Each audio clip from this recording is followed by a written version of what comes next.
What's up everybody, welcome back to my channel, and this is topic 45, which is going to be a topic on siblings. Now for this topic and the next topic is going to be a two-part series.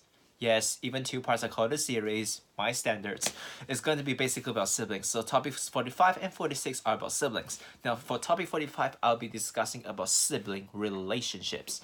Now I don't have to define to you what siblings are because I'm sure almost everybody has siblings. Even in the current generation where people have less siblings, well, pretty much many people still have siblings. So let me go straight to the point and highlight my two opinions on sibling relationships. Now, just a disclaimer, I have no idea if my opinions now actually exist in the professional world or the academic world or whatsoever. So if it happens to exist without, not to my knowledge, I would say I apologize, and yeah, I would suggest looking out for the real facts if it does exist. But bear with me because this is completely my opinion. Now, my two opinions basically is either evaded or aided. Now, the two words sound a bit weird because you wouldn't think of them as direct opposites, but in this video they are. Because aided, A-I-D-E-D, is basically facilitated, assisted, basically drawn closer. Evaded, well, opposite is drawn further. Now, well, why wouldn't I say that relationships are good or bad? Because many people would say that relationships, they're either good relationships or they're bad relationships. Now, I've come to realize that relationships, they are a process. They don't just stop at one point. You can see that even friends become enemies at some point. And so has sometimes even the worst rivals can somehow be the best of friends in the end.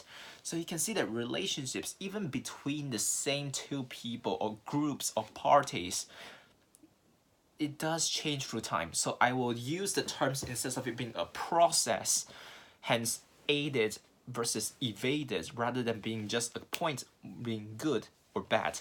Meaning, also indirectly, is instead of being objective, it is subjective. Now, instead of talking the 2 points one by one, I would compare them. Now, modern day parenting, I mean, like I say, it's my opinion.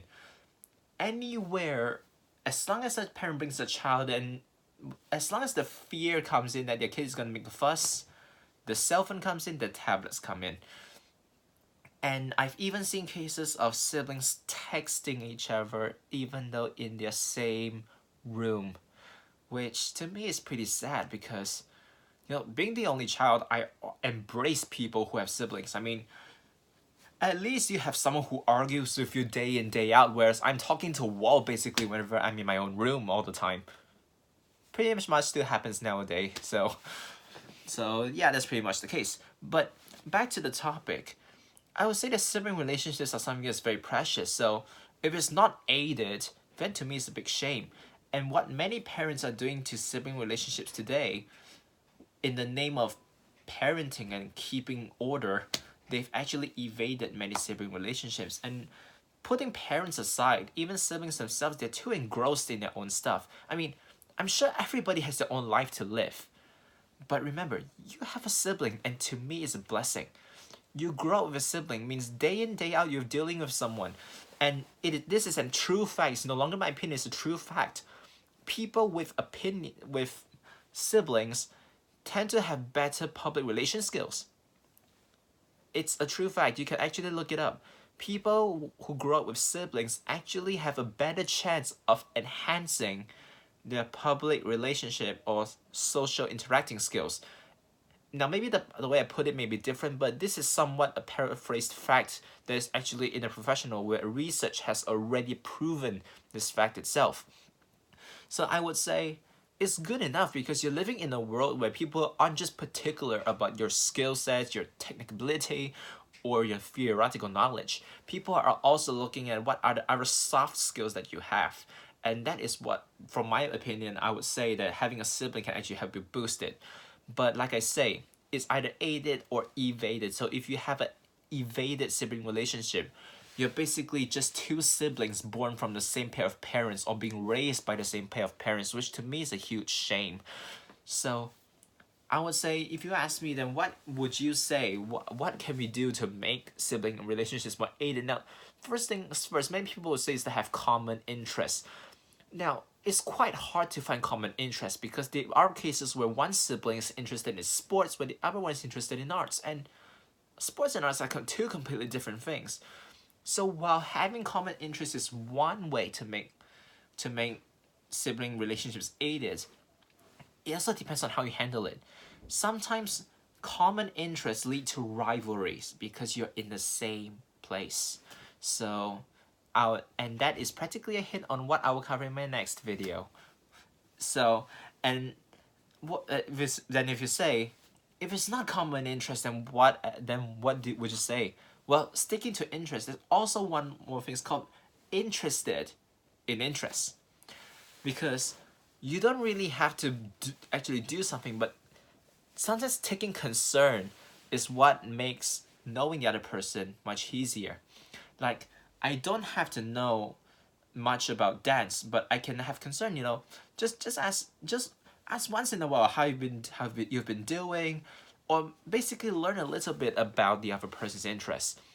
Well, some people may say, I have no interest whatsoever in what the other person likes. But the thing is, always take things from a positive light where, yes, you may have no interest, but to me, there's nothing wrong with knowing more. Simple.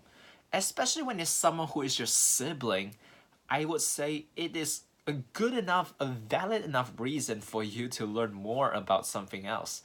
And plus, I'm sure you don't live in this world to only know about sports, to only know about arts.